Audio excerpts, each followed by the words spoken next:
Hello दोस्तों, एक बार फिर से मैं आप सभी के सामने हाजिर हूँ 2.3 लेके।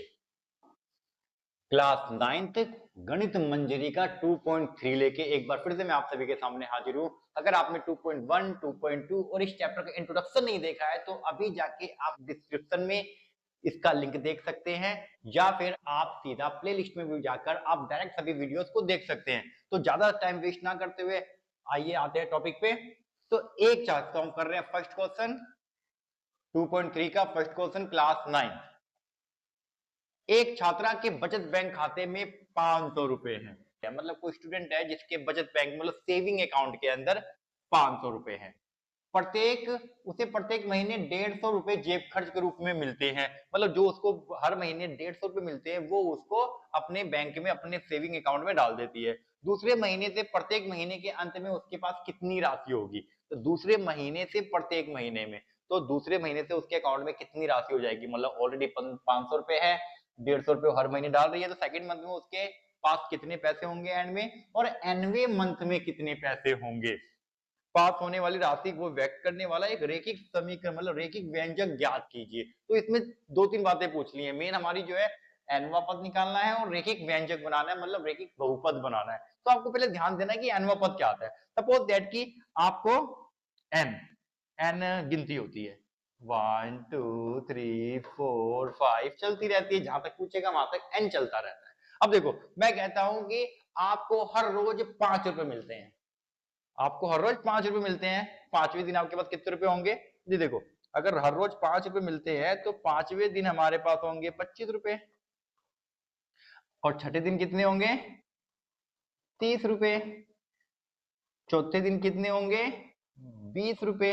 तो मतलब जो आपके जितने रुपए भी आपको मिलते हैं 5, उसके साथ अगर मैं एन को लगा दूं तो ये हमारा बन जाता है एक सूत्र, फॉर्मूला, जिसको हम मतलब एन की वैल्यू पुट करते जाएंगे। अगर एक दिन का निकालना हो तो 5 एकम 5, 2 दिन का निकालना हो तो 5 दूनी 10, 3 दिन का निकालना हो तो 3 रखेंगे यहाँ पे, 5 दिया 15, 4 दिन का निकालना हो तो 5 चौक 20। तो मतलब क्या होता है कि एनवा दिन मतलब एन एक फॉर्मूला तैयार कर देते हैं, और जितने भी दिन का निकालना हो हम उसकी वैल्यू पुट करेंगे। अगर मुझसे किसी ने पूछा भाई बताओ 10वें दिन का निकालना है, तो 10वें दिन को क्या हो जाएगा? 10वें दिन का हो जाएगा 5 इंटू में 10 इक्वल टू 50, 50 आएगा। तो ये एक तरह का क्या है, ये एक एनवा पद होता है। तो हमें एक एनवा पद रेडी करना है, ठीक है। अब यहाँ पर क्या था कि हमें हर रोज के 5 रुपए मिल रहे थे, हमने एन से मल्टीप्लाई कर दिया, पर इस सवाल के अंदर 500 रुपए ऑलरेडी अकाउंट के अंदर जमा है, तो इसका बहुपद थोड़ा सा अलग बनेगा। आइए देखते हैं। तो ये अक्की बाबा का कॉन्सेप्ट आपको कैसा लगता है मुझे जरूर बताना। अक्की बाबा का कॉन्सेप्ट जब भी आएगा आपके सारे डाउट्स क्लियर हो जाएंगे। तो ज्यादा समय ना वेस्ट करते हुए आइए हम आते हैं अपने टॉपिक पर। सबसे पहले देखेंगे सॉल्यूशन। सॉल्यूशन में क्या है, एक छात्रा के बचत बैंक में 500 रुपए है प्रत्येक महीने, तो ऑलरेडी 500 रुपए उसके बैंक में है।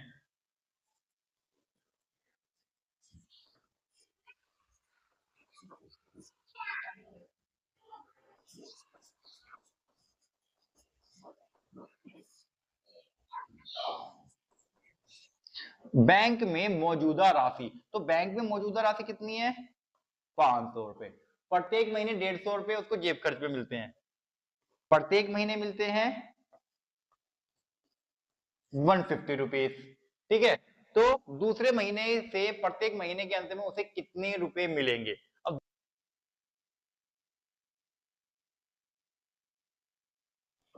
अंत में मतलब दूसरे महीने के अंत में उसको कितने मिलेंगे? दूसरे महीने के अंत में हो जाएंगे 500, तो उसके पास पहले ही है।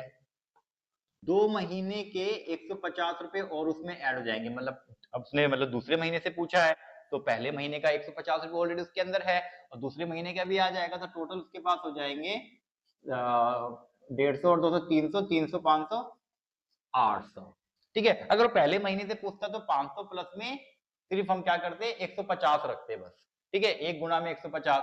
अब तीसरे महीने में कितने हो जाएंगे? अब तीसरे महीने में देखो, अब ये हमारा क्या है कि 2 महीने का था, अब 3 महीने का होगा। 3 महीने के 150 रुपए मतलब 450 और 500 950 रुपए। अगर फोर्थ मंथ का भी निकाल लेते हैं तो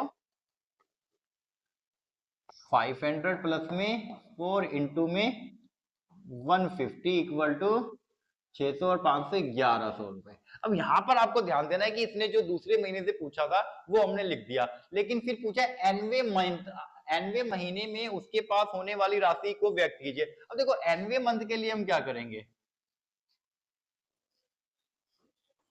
एनवे महीने के लिए, अब एनवे महीने के लिए क्या होगा, फॉर्मूला हमारा बन जाएगा 500 तो उसके पास ऑलरेडी है, ठीक है, 500 तो उसके पास ऑलरेडी है। अब यहाँ पर जो हमारा n है, मतलब जो गिनती थी 2 3 4, इसकी जगह पे हम रख देंगे n और मल्टीप्लाई कर देंगे इसको 150 से, जो कि इसको इस तरीके से लिखा जाएगा 150n।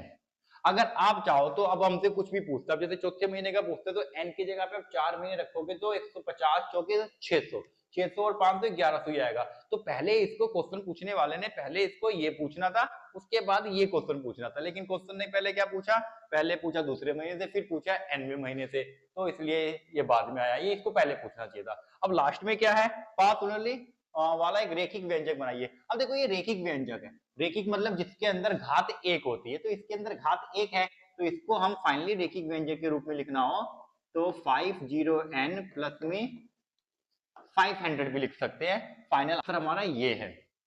आई होप कि आपको समझ में आया होगा। तो इसमें जो जो चीजें पूछी थी हमने बता दी, या उसके दूसरे महीने से प्रत्येक महीने में उसे कितने होंगे, इससे चलता जाएगा ये, और एनवे मंथ में जो उसका बहुपद बनेगा, जो रेखिक बहुपद बनेगा वो उसका ये है। अब देखते हैं नेक्स्ट क्वेश्चन। अब नेक्स्ट क्वेश्चन भी कुछ ऐसा ही है। एक रैली में प्रारंभ में 120 सदस्य थे, तो सॉल्यूशन, सबसे पहले एक रैली में प्रारंभ में 120 सदस्य थे, मतलब 120 सदस्य हैं, एक रैली निकल रही है, प्रत्येक घंटे 9 सदस्य कम हो जाते हैं। अब देखो पिछले वाले सवाल में क्या था कि 150 रुपए बढ़ रहे थे, तो हम यहाँ पर ऐड कर रहे थे। अब की बार क्या है, अब की बार 9 सदस्य कम हो रहे हैं, तो हम इसमें माइनस करेंगे। 1 2 3 घंटे के बाद कितने सदस्य शेष होंगे, एनवे घंटे के अंत में सदस्यों की संख्या को व्यक्त कीजिए। तो सबसे पहले हम इसमें एनवा शब्द निकालेंगे, फिर 1 2 3 घंटे का निकालेंगे, ठीक है। जो कॉन्सेप्ट है, जिस तरीके से सवालों को करना चाहिए मैं उसी तरीके से करवाता हूं। तो पहले एनवा पद निकालेंगे, ठीक है। तो रैली के प्रारंभ में 120 सदस्य है भाई, ठीक है, प्रत्येक घंटे 9 सदस्य छोड़ के जाते हैं, प्रत्येक घंटे छोड़ते हैं कितने सदस्य, 9 सदस्य, ठीक है। तो एनवे घंटे में कितने छोड़ेंगे, सबसे पहले देखेंगे एनवे घंटे के अंत में सदस्य, एनवे घंटे में सबसे पहले तो ये देखेंगे कि हमारे पास ऑलरेडी पहले शुरुआत में कितने थे, तो हमारे पास शुरुआत में 120 थे, ये तो रहेगा। अब जो है ना कम हो रहे हैं तो माइनस करेंगे। अब एनवे घंटे में है तो एन हो जाएगा, कितने कम हो रहे हैं, 9 कम हो रहे हैं, तो 9 से मल्टीप्लाई हो जाएगा, जो कि फाइनल बनेगा 120 माइनस में 9n। तो जितने भी मतलब नंबर कम हो रहे हैं वो n के साथ मल्टीप्लाई हो जाएंगे। इस क्वेश्चन में देखो इसके अंदर एक 150 प्लस हो रहे थे, तो n के साथ 150 को हमने मल्टीप्लाई किया था, तो ये मल्टीप्लाई को याद रखना है। और ये जो हमारा बन के आया इसमें n की पावर 1 है, मतलब ये एक रेखिक व्यंजक है, रेखिक बहुपद है, ठीक है। फर्स्ट निकल गया। अब उसने कहा है कि 1 2 3 घंटे में, तो 1 घंटे में निकालना, तो फॉर्मूला ये रहेगा, n की जगह पे रख देंगे 1 घंटे में, 1 घंटे के अंत में,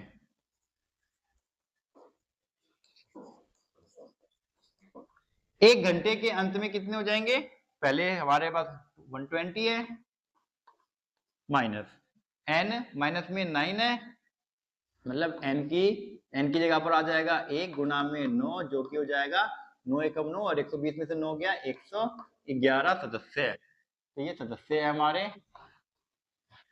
ठीक है। दूसरे घंटे के अंत में, अब दूसरे घंटे के अंत में कितना हो जाएगा, 2 इंटू में 9, n की जगह पे क्या आ जाएगा, n की जगह पर आ जाएगा 2, तो 9 दूनी 18, 18 माइनस करेंगे तो आ जाएगा हमारे पास 102।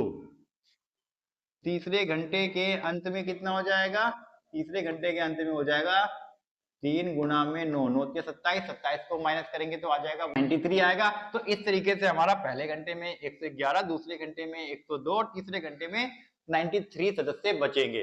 ठीक है, तो इस तरीके से हम कर सकते हैं। तो सबसे पहले हम हमेशा nवां पद निकालेंगे, उसके बाद हम n की जगह पे 1 2 3 जो उसने पूछा होगा 1 2 3 की वैल्यू पुट करेंगे और आंसर बताएंगे। ठीक है, क्वेश्चन नंबर थर्ड। ठीक है, तो अब हम देखेंगे नेक्स्ट क्वेश्चन। मान लीजिए किसी आयत की लंबाई 13 सेंटीमीटर है। ठीक है, यदि उसकी चौड़ाई निम्नलिखित हो, निम्नलिखित मतलब 12, अगर लंबाई 13 है और चौड़ाई 12 है तो उसका क्षेत्रफल बताओ। फिर सेकंड क्वेश्चन में लंबाई वही है 13 सेंटीमीटर और चौड़ाई है 10 सेंटीमीटर, फिर लंबाई है 13 सेंटीमीटर, चौड़ाई है 8 सेंटीमीटर। तो हमें सबके क्षेत्रफल बताने हैं, मतलब तीन अलग अलग कॉन्सेप्ट है, मतलब तीन अलग अलग क्वेश्चन है, तीनों के हमें आंसर बताने हैं। और आयत के क्षेत्रफल को व्यक्त करने वाला रेखिक प्रतिरूप ज्ञात कीजिए, मतलब रेखिक एक बहुपद भी बनाना है। तो सबसे पहले देखो, तो हम क्या करते हैं, सबसे पहले इसका रेखिक प्रतिरूप बनाते हैं। रेखिक प्रतिरूप बनाने के लिए देखो क्या करेंगे, सबसे पहले तो हमारे पास जो क्षेत्रफल होता है वो होता है लंबाई गुणा चौड़ाई। क्षेत्रफल हमें निकालना, तो क्षेत्रफल को हम मान लेते हैं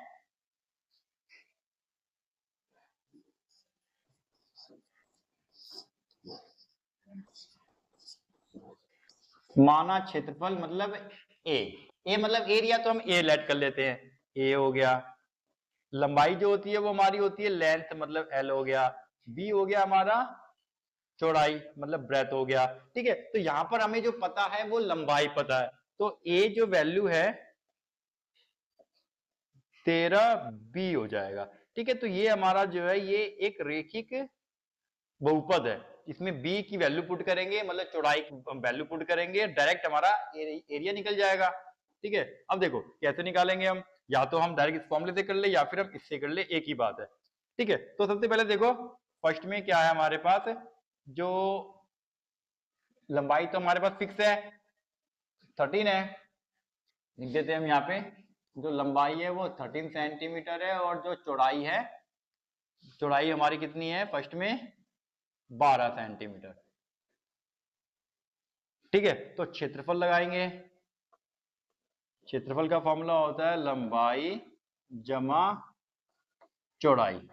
इसको जब हमने बनाया तो फाइनली हमारा लंबाई की वैल्यू पुट करेंगे तो ये आ जाएगा, मतलब ए 13 बी आया, तो ए 13 इंटू में बी कर देंगे, यहाँ पे इंटू है हमारा, इंटू में बी कर देंगे, बी है हमारा 12। अब 12 या 36 का 6 हासिल किया 3, 12 एकम 12 और 3 156 सेंटीमीटर स्क्वायर। तो आपको यहाँ पर ये हमेशा याद रखना है कि जब भी हम एरिया निकालते हैं तो वो सेंटीमीटर स्क्वायर में आता है, और जब पेरीमीटर परिमाप निकालते हैं तो वो ओनली सेंटीमीटर में आता है, उसके पीछे स्क्वायर नहीं लगता है। अब देखो सेकंड में क्या है हमारे पास, सेकंड में हमारे पास जो बी है वो हो जाता है 10 सेंटीमीटर। और एरिया निकालने के लिए या तो हम इसको रखेंगे या डायरेक्ट हम इसको रख सकते हैं, जो प्रतिफल है तो उसको ही रख के चलेंगे, क्योंकि ये हमें सिखाया जा रहा है कि आपका फॉर्मूला किस तरीके से रेडी करना है किसी भी सवाल का। ठीक है, तो 13 बी, अब 13 कितना है, 13 तो 13 है, बी है हमारा 10, तो ये हो जाएगा 130 सेंटीमीटर स्क्वायर। ठीक है, तो फाइनली हमारा ए निकल चुका है। और थर्ड हमारे पास क्या है, थर्ड में हमारे पास बी है 8 सेंटीमीटर। बी का मतलब क्या है, चौड़ाई है भाई डियर। तो ठीक है, तो बी, अब ए निकालने के लिए हम क्या करेंगे 13 इंटू में बी करेंगे, मतलब जो कि हमारा ऑलरेडी बी है, तो ए की वैल्यू क्या हो जाएगी 13 इंटू में 8, अब 13 अट्ठे होता है 104 सेंटीमीटर स्क्वायर, तो ये हमारा आ गया ए। ठीक है, तो फाइनली हमारे तीनों आंसर आ चुके हैं। तो इस तरीके से हमें पहले क्षेत्रफल रेखिक प्रतिफल बनाना है, फिर उसी की वैल्यू वहां पर पुट करके दिखा देनी है। जैसे यहाँ पर हमारे पास बी है और बी हमारे पास 3 गिवन थे, तीनों बी को हमने पुट किया और तीनों के आंसर हमने निकाल लिए। ठीक है, डन। अब आता है नेक्स्ट क्वेश्चन। नेक्स्ट में क्या है, मान लीजिए किसी आयताकार डिब्बे की लंबाई 7 सेंटीमीटर तथा चौड़ाई 11 सेंटीमीटर है। तो इस बार हमको क्या है कि लंबाई गिवन है, मतलब 7, और चौड़ाई भी गिवन है, चौड़ाई मतलब b 11। तो लंबाई को तो हम कहते हैं l और चौड़ाई को हम कहते हैं b। ठीक है, और अगर उसकी ऊंचाई फर्स्ट में इतनी हो, सेकंड में इतनी हो, थर्ड में इतनी हो, तो उसका वॉल्यूम निकालना है, और मतलब आयताकार डिब्बे का आयतन निकालना है, और रेखिक प्रतिफल बनाना है। तो रेखिक प्रतिफल वाले तो हर किसी में ही है, सबसे पहले रेखिक प्रतिफल बनाते हैं माय डियर। ठीक है, रैखिक प्रतिफल के लिए आपको आयतन का फॉर्मूला पता होना चाहिए। तो आयताकार बॉक्स है, आयताकार डिब्बे का आयतन, तो आयताकार डिब्बे का आयतन क्या हो जाएगा, आयताकार डिब्बे का आयतन को हम कहते हैं v। ठीक है, तो आयताकार डिब्बे को हम क्या कहते हैं, v कहते हैं। तो v हो जाएगा हमारा L इंटू में b इंटू में h। तो ये वॉल्यूम मतलब v मतलब आयतन, आयतन का फॉर्मूला होता है लंबाई गुना चौड़ाई गुना ऊंचाई। ठीक है, तो हम यहाँ पे वैल्यू पुट कर देते हैं। L की वैल्यू है हमारे पास 7 और h की वैल्यू है 11 गुना में h। तो फाइनली हमारे पास जो v की वैल्यू आ जाएगी 1177 h। तो हमने v का डायरेक्ट फॉर्मूला बना लिया है। अब हम डायरेक्ट यहाँ पर अगर h की वैल्यू 5 रखेंगे तो हमारा आयतन निकल जाएगा, तो हम डायरेक्ट ही रखेंगे इस बार। तो फर्स्ट में हमारा h है 5 सेंटीमीटर। तो ठीक है, हमने l और b को रख के फाइनल हमने अपना एक प्रतिफल मतलब जो लीनियर पॉलिनोमियल बना लिया, रेखिक बहुपद बना लिया है। अब इस बहुपद में हमें h की रिक्वायरमेंट है, अगर मैं h की वैल्यू यहाँ पुट कर दूंगा तो डायरेक्ट मेरे पास v आ जाएगा। या तो मैं यहाँ पुट कर दूं या फिर मैं LBH मतलब L7 11 और फिर h की वैल्यू पुट कर दूं तो भी आंसर आ जाएगा। तो हम डायरेक्ट इससे निकाल सकते हैं, या फिर पहले मैं एक इससे निकालूंगा फिर एक इससे निकालूंगा। ठीक है, तो दोनों ही कर सकते हैं हम। तो यहाँ पर होता है LBH। अब L कितना है, L है हमारा लंबाई है 7, चौड़ाई है 11 और h है हमारे पास 5। तो इसको मल्टीप्लाई करने पे कितना आ जाएगा, इसको मल्टीप्लाई करने पे आ जाएगा 7 35 हासिल किया 3 5 7 35 और 3 38 सेंटीमीटर क्यूब। अब आपको याद रख लेना है कि परिमाप सिर्फ सेंटीमीटर होता है, क्षेत्रफल सेंटीमीटर स्क्वायर होता है और आयतन जो होता है वो सेंटीमीटर क्यूब होता है। You don't have to forget it. ठीक है, अब सेकंड में देखो, सेकंड में हमारे पास क्या है, सेकंड में हमारे पास h जो है वो 9 सेंटीमीटर है। h जो है हमारा 9 सेंटीमीटर है और वॉल्यूम निकालना है। अब वॉल्यूम के लिए या तो मैं इसको पुट कर दूं या इसको पुट कर दूं, एक ही बात है। तो 77 इंटू में h रख देते हैं इस बारी। अब v 77 इंटू में h की वैल्यू 9 है। अब 9 से इसको जब हम इंटू करेंगे तो 9 7 63 3 हासिल किया 6 9 7 63 और 6 69 सेंटीमीटर क्यूब। ठीक है, और थर्ड में हमारे पास है h की वैल्यू 13 और वॉल्यूम का फॉर्मूला है हमारे पास LBH या फिर 77 इंटू में h। तो 77 इंटू में 13। अब 13 को हम 77 से मल्टीप्लाई करेंगे तो 13 7 जा 13 सत्ते 91, 91 का 1 हासिल गया 9, 13 सत्ते 91 और 9 100, तो 1001 सेंटीमीटर क्यूब। तो फाइनली हमने इसका तीसरा भी निकाल लिया है।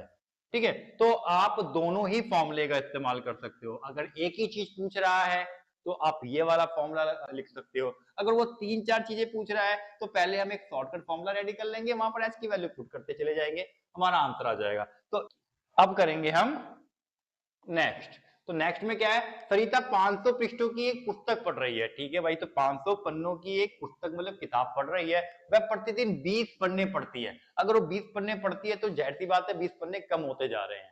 15 दिनों के बाद कितने पृष्ठ शेष रहेंगे। अब 15 दिनों में उसने कितने पढ़ लिए हैं और कितने बचेंगे ये पूछा है, कितने बचेंगे ये पूछा है, और एक रेखिक प्रतिरूप भी बनाना है, मतलब रेखिक समीकरण भी बनाना है। तो पहले हम ये बनाएंगे, फिर वहां पर हम n की वैल्यू डायरेक्ट 15 पुट करेंगे और आंसर निकालेंगे। ठीक है, तो डायरेक्ट का भी हम जो भी हमने कॉन्सेप्ट सीखा है उस कॉन्सेप्ट के अनुसार हम डायरेक्ट वैल्यू पुट करके देखेंगे। सबसे पहले हम देखेंगे रेखिक प्रतिफल। रेखिक प्रतिफल या फिर इसको हम बहुपद भी बोल सकते हैं। ठीक है, तो रेखिक प्रतिफल के लिए देखो क्या है कि हम सबसे पहले मान लेते हैं, माना अंत में बचे पेज या पृष्ठ, पेज मतलब पीएन, पीएन लेट कर लेते हैं, बहुपद है। ठीक है, तो उसने कुल पेज, कुल पेज है हमारे 500,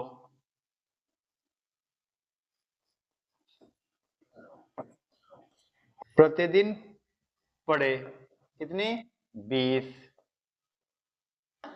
20 पेज। ठीक है, तो हम इसका बनाते हैं रेखिक प्रतिफल। तो रेखिक प्रतिफल के लिए क्या हो जाएगा, Pn, टोटल पेज है हमारे 500, तो जो हमारे पास ऑलरेडी है उसको तो हम पहले रखेंगे, और ये 20 पेज पढ़ रही है, मतलब वो कम हो रहा है, तो 20, और वो जितने भी दिन प्रतिदिन, ठीक है, तो यहाँ पर जो अंत में बचे पेज है वो Pn है, तो n संख्या है, तो यहाँ पर 20n, तो वो जितने दिन पढ़ेगी, अब एक दिन पढ़ेगी तो 20 पन्ने कम होंगे, 2 दिन पढ़ेगी तो 2 40 हो जाएंगे, 3 दिन पढ़ेगी तो 3 और 20 60 हो जाएंगे, 20 या 60, 4 दिन पढ़ेंगे तो 80 पेज कम हो जाएंगे। तो ये हमारा बन गया क्या, रेखिक प्रतिफल। ठीक है, तो इस तरीके से हमने रेखिक प्रतिफल बना लिया है। अब उसने पूछा है कि 15 दिनों के बाद कितने पृष्ठ शेष रहेंगे, तो 15 दिनों के बाद रहेंगे बचे पेज। ठीक है, तो 500 पेज तो थे ही हमारे पास, तो P 15 रख देते हैं।